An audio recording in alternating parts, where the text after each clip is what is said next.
কুম্ভ রাশির শতভিসা নক্ষত্রের অক্টোবর মাসের রাশিফল নিয়ে আলোচনা শুরু করছি। আজকের এই যে এই টপিকটাকে একটু ভিন্ন আঙ্গিকে আলোচনা করব।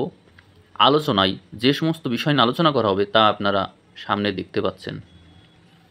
আমি প্রথমে স্বাস্থ্য নিয়ে আলোচনা শুরু করছি। শতভিসা নক্ষত্রের জাতক জাতিকাদের শরীর স্বাস্থ্য এই সময়ে ভালো না। তাদের ভিতরে মানসিক অস্থিরতা এবং চঞ্চলতা আছে। অনেকেই দুশ্চিন্তাগ্রস্ত আছেন এবং অন্যের দ্বারা প্রভাবিত আছেন। হতে পারে কোনো রাজনৈতিক সমস্যা, আবার হতে পারে অর্থনৈতিক সমস্যা, কিন্তু কোনো না কোনো চিন্তা আছেই। আর এই চিন্তার কারণেই আপনি উদ্ভ্রান্ত বিভ্রান্ত আছেন। কেউ কেউ অতিরিক্ত উচ্চাকাঙ্ক্ষার কারণে অশান্তিতে আছে, অর্থাৎ যা পেয়েছেন তাতে আপনি সন্তুষ্ট না, আপনার আরও চাই। এই মানসিকতাও আপনাকে অশান্তিতে রেখেছে। এইভাবেই প্রত্যেকটা জাতক জাতিকা যারা এই শতভিসা নক্ষত্রে জন্মগ্রহণ করেছেন তাদের প্রত্যেকের মধ্যেই এরকম অস্বস্তি এবং অশান্তি দেখা যাচ্ছে, যেখানে সে যদি ভালোও করে থাকে তবুও সে সন্তুষ্ট না। যেমন শরীর স্বাস্থ্য নিয়েও দেখা যাচ্ছে অনেকে সন্তুষ্ট না। এক্সারসাইজ করছে, আরও ভালো শরীর স্বাস্থ্য যাচ্ছে, মানে এক্সিস্টিং কোনো কিছুতেই সন্তুষ্ট না। এখানে একটা বিশেষ প্রবলেম দেখা যায়, সেটি হচ্ছে শতভিসা নক্ষত্রের জাতক জাতিকাদের মধ্যে আধ্যাত্মিক যে জ্ঞান বুদ্ধি বিবেক এইগুলো অনেক বেশি হ্রাস পেয়েছে। অর্থাৎ আমাদের যে জীবন, এই জীবনটা যে আমাদের একসময় আসলে ছেড়ে চলে যেতে হবে, এবং এইগুলো কোনো কিছুই যে আমার না, এই পার্থিব যা কিছু আছে, সম্পদ সম্পত্তি যা কিছু আছে, কোনো কিছুই আমার না, এই যে এইটাকে ছেড়ে চলে যাওয়ার মানসিকতা এবং এইগুলোকে ত্যাগ করার মানসিকতা, এইগুলো এখন আর জাতক জাতিকাদের মধ্যে নেই। হয়তো তারা কোনো কিছু না পাওয়ার কারণে সাময়িক এটি ভাবতে পারে, কিন্তু বাস্তবে তাদের জীবনটা হচ্ছে অর্জনমুখী এবং প্রতিযোগিতামূলক। এই কারণে জাতক জাতিকারা স্পিরিচুয়াল জীবন থেকে বিচ্ছিন্ন হয়ে গেছে। এটিই হচ্ছে মূল পার্থক্য, যার কারণে তাদের জীবনে এত দুঃখ কষ্ট। তবে আপনাদের অবশ্যই রোগ ব্যাধি নিয়ে সাবধান থাকতে হবে, বিশেষ করে মস্তিষ্ক সংক্রান্ত যে কোনো বিষয় নিয়ে যথেষ্ট সাবধান আপনারা থাকুন। আর এই যে অক্টোবর মাস, এই অক্টোবর মাসের প্রথম 15 দিনে আপনার রোগ ব্যাধির ব্যাপারে আমি বলবো গলা সংক্রান্ত বিষয়ে সাবধান থাকুন, কারণ শনি এবং রবি একে অন্যের বিপরীতে আছে। অতএব কাশি হওয়ার সম্ভাবনা আছে, সর্দির সম্ভাবনা আছে, এই যে ঠান্ডা লাগা, এই প্রবণতাটা অনেক বেশি। আর মস্তিষ্কের ব্যাপারে বলবো যে স্নায়বিক বিষয়টাকে নিয়ন্ত্রণে রাখার চেষ্টা করুন। আপনার এই সময়ে জীবনসঙ্গীর প্রতি আগ্রহ বেশি তৈরি হতে পারে, কিন্তু জীবনসঙ্গীর মধ্যে যৌন চাহিদা অনেক বেশি কমে যাবে। এটি ঘটবে মাসের প্রথম 10-12 দিন। এই জন্য এই 10-12 দিন আপনাকে খুব বেশি এই বিষয়টাকে গুরুত্ব দিতে হবে। এর আগেও এরকম প্রবলেম ছিল, সেপ্টেম্বর মাসে এরকম চলেছে। এখন আমি জানি না যে আপনি এই বিষয়টা সম্পর্কে অবগত ছিলেন কি না। অর্থাৎ আপনার মনে হতে পারে যে জীবনসঙ্গী আপনার প্রতি আগ্রহ হারিয়ে ফেলেছে, আসলে তা না। আপনার সপ্তম ঘরে রাশির বিপরীতে শুক্র এবং কেতুর অবস্থানজনিত কারণে জীবনসঙ্গীর মধ্যে যৌন চাহিদা হ্রাস পাবে। এতে করে আপনার হতাশ হলে চলবে না, আপনি এই বিষয়টাকে অবশ্যই গুরুত্বের সাথে দেখবেন। আরেকটি বিষয় বলবো যে আপনার মধ্যে ভিন্ন কোনো লিঙ্গের মানুষের সাথে সম্পর্ক সৃষ্টি হতে পারে, এই আগ্রহ তৈরি হতে পারে, এই প্রবলেমটা রয়েছে। যদি আপনি কোনো রিলেশনে না থেকে থাকেন বা বিবাহিত না হয়ে থাকেন, তাহলে কোনো এমন রিলেশন হতে পারে যে রিলেশন কোনো পরিণতির দিকে যেতে পারবে না, কিন্তু আপনার ওই রিলেশনে জড়িয়ে থাকতে ভালো লাগবে, অর্থাৎ ঝুলে থাকার যে প্রবণতা, এটা ভালো লাগবে, কিন্তু সেই রিলেশনের কোনো পরিণতি নাই। এরকম রিলেশন দেখা যাচ্ছে এই সময়। আপনি যদি বিবাহিত হয়ে থাকেন, বিবাহ বহির্ভূত কোনো রিলেশন আপনাকে আকৃষ্ট করতে পারে, এই সম্ভাবনাটা এই সময়ে প্রবল মাত্রায় দেখা যাচ্ছে। এবার সম্পদ এবং প্রাপ্তি যোগ বিষয়ে আলোচনা করা যাক। লগ্নপতি বা রাশিপতি শনি সে সম্পদের ঘরে গিয়ে বসেছে। অতএব আপনার মোট হিসাব করলে দেখা যায় যে আলটিমেটলি সম্পদ অর্জনের প্রতি আপনার তীব্র আগ্রহ লক্ষ্য করা যায়। তবে এই সম্পদ অর্জনের ক্ষেত্রে আপনার জীবনসঙ্গীর ভূমিকা এই ক্ষেত্রে তীব্র থাকবে। অর্থাৎ তার সাথে যদি আপনার সম্পর্ক ভালো থাকে তাহলে আপনার অর্জনটাও বেশি, আর তার সাথে যদি আপনার বোঝাপড়া ভালো না থাকে তাহলে আপনার ক্ষয়ক্ষতিটা বেশি। যেমন আপনারই কারণে আপনার জীবনসঙ্গী অসুস্থ হয়ে পড়ল, তাহলে আপনি আপনার কাজটাও করতে পারলেন না, আবার তার জন্য আপনার খরচও বেড়ে গেল। বিষয়টা অনেকটা এরকম।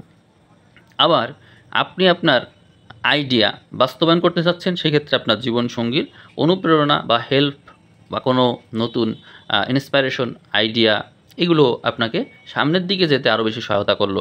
মোট কথা, দ্বিতীয় ঘরে আপনি বসে আছেন, আপনার জীবনসঙ্গী সে হচ্ছে রবি, সে শনির বিপরীতে আছে, অর্থাৎ শনি রবি দুই শত্রু কিন্তু দৃষ্টি বিনিময়ে আছে। অতএব আপনাদের ভিতরে যদি মনোমালিন্যও থাকে তবুও একজনের সাথে আরেকজনের বোঝাপড়াটা দরকার। যদিও এই সময় আপনাদের ভিতরে বলেছি যে দাম্পত্য সুখ ঠিকমতো বজায় থাকবে না, যার কারণে কথাবার্তা কম হবে, দূরত্ব বজায় থাকবে, কিন্তু এই বিষয়টাই আবার আপনার অর্থনৈতিক দিক থেকে ক্ষয়ক্ষতি করবে। যদি আপনি ওই বিষয়টার কারণে যদি সম্পর্ককে অবহেলা করেন তবে আপনার নিজেরই ক্ষতি। প্রাপ্তিযোগ দেখি। প্রাপ্তিযোগের ঘরে বৃহস্পতির দৃষ্টি আমরা মাসের 20 তারিখ পর্যন্ত দেখতে পাচ্ছি।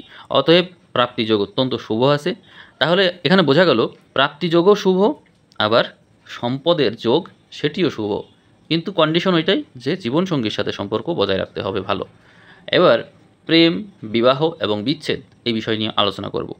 মাসের 20 তারিখ পর্যন্ত প্রেম শুভ। যদি আপনারা এই প্রেমকে বাস্তবায়ন করতে চান, অর্থাৎ বিবাহের রূপ দিতে চান, তাহলে চেষ্টা করতে পারেন, কিন্তু কিছু বাধাবিঘ্ন থাকবেই। এটি থাকবেই কারণ হচ্ছে সপ্তম ঘরে শুক্র কেতু আছে, সপ্তমপতি আবার অষ্টমে আছে। অতএব প্রেমের সম্পর্ককে পরিণতি দিতে গেলে বাধা থাকছে। আর বিবাহ বিচ্ছেদের কথা বলবো যে এই সময়ে মাসের 10 তারিখ পর্যন্ত এবং সেপ্টেম্বর মাসেই ঘটে গেল, যা হচ্ছে বিবাহ বিচ্ছেদের রূপ নিয়েছে। অর্থাৎ অনেকেই জানতো না যে এই সময়ে জীবনসঙ্গীর মধ্যে আগ্রহ কমবে, আপনার প্রতি আগ্রহ কমে যাবে, এটি অনেকেই জানতো না, যার কারণে ঝগড়া বিবাদ বা যে কোনোভাবে মনোমালিন্যের কারণে অনেকের সম্পর্ক ভেঙে যাবে এবং অলরেডি গিয়েছে। আর যারা এটা বুঝবে, সংযম পালন করবে, তাদের সম্পর্ক টিকে থাকবে, এটি হচ্ছে বিষয়। আর বিবাহের সম্ভাবনা তাহলে কোন দিকে গেল? বিবাহের সম্ভাবনা আপনারা 20 তারিখ বলবো না, 10 তারিখ বলবো। 10 তারিখের পর থেকে আপনারা এই বিবাহের বিষয়টিকে টোটালি অ্যাভয়েড করবেন, কারণ এই সময়টা বিবাহের জন্য উপযুক্ত একদমই না। এই সময় শুক্র নিচস্থ থাকবে, আবার পরবর্তীতে রবিও নিচস্থ থাকবে। অতএব বিবাহের সিদ্ধান্ত থেকে সরে আসুন এই সময়ে। চাকরি বাকরি, ব্যবসা, উচ্চশিক্ষা, লটারি, এগুলো নিয়ে আলোচনা হবে এখন। চাকরি বাকরির ঘরে বৃহস্পতি প্রবেশ করছে 20 তারিখের পরে। অতএব চাকরি বাকরি যারা করতে চায় তারা 20 তারিখ পর্যন্ত ভালো করে পড়াশোনা করবে, কারণ ওই ঘরে বৃহস্পতি থাকছে। এরপরে বৃহস্পতি যখনই ষষ্ঠে আসবে এবং তুঙ্গি হয়ে যাবে, অতএব তুঙ্গস্থ বৃহস্পতি আপনার চাকরি ক্ষেত্রে অবশ্যই হেল্প করবে, এ নিয়ে একদমই সন্দেহ নেই। আর ব্যবসা ক্ষেত্রে কেতুর অবস্থান ব্যবসায়ে ধোঁয়াশা সৃষ্টি করে রাখবে, সিদ্ধান্ত নিতে কষ্ট হবে যে কী করলে ভালো হবে। তবে যারা গবেষণামূলক বিষয় নিয়ে কাজ করে, অর্থাৎ যে বিষয়গুলো অ্যানালাইসিস প্রয়োজন হয়, প্রতিনিয়ত অ্যানালাইসিস, যে কোন দিকে গেলে ভালো হয়, এরকম ক্ষেত্রে এবং সুপরামর্শ প্রয়োজন হবে কিন্তু, কারণ কেতু যেখানে থাকে সেখানে অন্য থার্ড কারোর পরামর্শ লাগে যে কীভাবে এগোনো যায়, নিজে নিজে পারা যায় না। আপনারা যারা এই ব্যবসা করেন, যারা শতবিষা নক্ষত্রের জাতক জাতিকা এবং ব্যবসা করেন, তাদেরকে আমি পরামর্শ দেবো আপনারা পারলে একটা রুবি রত্ন হয় ধারণ করবেন, না হলে অবশ্যই লাল রঙের পোশাক ব্যবহার করবেন বা গোলাপি রঙের পোশাক ব্যবহার করবেন, এটি আপনাদের জন্য খুব বেশি জরুরি। আর ব্যবসার ক্ষেত্রে তাহলে দেখা যাচ্ছে যে কেতুর কারণে একটা প্রবলেম বা ধোঁয়াশা রয়েছে, আপনারা সেটি বিবেচনায় রেখে অ্যানালাইসিস করে, চারিদিকে অ্যানালাইসিস করে দেখে শুনে তারপরে এগোবেন। আপনাদের ব্যবসার সময়টা এই সময় খুব বেশি শুভ কিন্তু না। যেভাবে আপনাদের সংসার জীবনে একটা অশান্তি আছে, একজনের সাথে আরেকজনের চিন্তাভাবনা মেলে না, ঠিক একইভাবে ওই ঘটনাটাও কিন্তু রয়েছে। উচ্চশিক্ষার ঘরে অনেকগুলো গ্রহ দেখা যাচ্ছে এই মাসে, উচ্চশিক্ষা শুভ। তবে যারা টেকনিক্যাল বিষয় নিয়ে সামনের দিকে যেতে চাচ্ছেন তাদের জন্য একটু বেশি শুভ। তবে আপনার জীবনসঙ্গী যদি উচ্চশিক্ষা বা বিদেশ যেতে চাই বা এরকম বিষয়ের সাথে সংশ্লিষ্ট হতে চাই, তাহলে সেটি শুভ। প্রমোশনের ক্ষেত্রেও এই সময়টা অত্যন্ত শুভ দেখা যাচ্ছে। আর লটারির কথা বলবো, লটারির জন্য এই সময়টা আমি শুভ মনে করছি না, কারণ লটারি পাওয়ার জন্য যে সমস্ত গ্রহর শুভ থাকা দরকার তারা শুভ অবস্থায় নেই, অতএব লটারি শুভ নয়। গৃহ এবং জমি জমা নিয়ে কথা হবে এখন। গৃহের অধিপতি শুক্র সে নিঃস্ত হচ্ছে এবং শনির বিপরীতে থাকছে, অতএব গৃহে অশান্তি বিরাজ করবে, এই সম্ভাবনাটা বেশি। আর জমি জমার ক্ষেত্রে বলবো, যদি সম্ভব হয় জমি জমা না কেনারই চেষ্টা করবেন। কিনলে পিতার সাথে সম্পর্কিত কোনো বিষয় থাকলে বা পিতার সাথে আপনার মতবিরোধ থাকলে পিতার কাছ থেকে ঠকে যেতে পারেন বা পিতৃস্থানীয় লোকের কাছ থেকে ঠকে যেতে পারেন, এই প্রবণতাটা অনেক অনেক বেশি। অতএব এই সময়ে জমি জমা সংক্রান্ত বিষয় বা গৃহ সংক্রান্ত বিষয়ে সাবধান থাকুন, কারণ এখানে লোক ঠকানোর প্রবণতাটা বেশি থাকবে। এই সময় আরেকটা বিষয় উল্লেখ করা দরকার, এই সময় সাম্প্রদায়িক বিদ্বেষ অনেক বেশি বেড়ে যাবে, ধর্মীয় বিদ্বেষও অনেক বেশি বেড়ে যাবে। সন্তানের বিষয়ে বলবো যে যাদের যাদের সন্তান আছে তাদের ঘরে এতদিন বৃহস্পতি ছিল, 20 তারিখের পরে বৃহস্পতি ওখানে থাকছে না, এই জন্য সন্তানের মধ্যে বিদ্যা বুদ্ধির চর্চা বা তার প্রতি যে আগ্রহটা ছিল সেই আগ্রহ একটু কমবে, এই জন্য আপনারও তার প্রতি মনোযোগটা বাড়াতে হবে। গর্ভধারণের বিষয়ে বলবো, গর্ভধারণের জন্য সময়টা কিছুদিন পরে শুভ হবে, এই মুহূর্তে শুভ না, অর্থাৎ অক্টোবর মাস একদমই সন্তান ধারণের জন্য শুভ না, আপনারা একটু অপেক্ষা করুন। মামলা মোকদ্দমার বিষয়ে কথা বলা যাক। মামলা মোকদ্দমার জন্য যে সমস্ত গ্রহগুলো বিবেচনায় আনবো তার ভিতরে রয়েছে রবি, মঙ্গল, শুক্র, বুধ। তো এখানে মামলা মোকদ্দমার জায়গাটা আপনার জন্য খুব বেশি শুভ না, অর্থাৎ দুই পক্ষই হারতে পারে জিততে পারে, অর্থাৎ দুই পক্ষের ভিতরেই সম্ভাবনা 50-50। কারণ এখানে যে গ্রহ সংযোগ সৃষ্টি হয়েছে বা দৃষ্টি বিনিময় সৃষ্টি হয়েছে এগুলো মোটামুটি বিপরীতমুখী, একেবারেই বিপরীতমুখী, এই জন্য এই সমস্যা। তবে আইনি ঝামেলায় পড়া লাগবে, এটি কিন্তু বোঝা যাচ্ছে। আপনার যদি মাসের প্রথম যে 20 দিন এই সময়ে যদি ঘটনা ঘটে তাহলে এটি আপনার পক্ষে যাওয়ার সম্ভাবনা বেশি, মাসের শেষের অংশের দিকে হলে আপনার বিপক্ষে যাওয়ার সম্ভাবনাটা বেশি। তবে আমরা এক্ষেত্রে আমি মনে করছি যে যখন এই যে 13 তারিখে আমি দেখতে পাচ্ছি, 13 তারিখে যদি ধরেন মামলা মোকদ্দমা সংক্রান্ত বিষয়ে আপনি এগিয়ে গেলেন বা এই সংক্রান্ত কোনো বিষয় ঘটলো, সেক্ষেত্রে আপনার পরাজিত হওয়ার সম্ভাবনাটাই কিন্তু বেশি।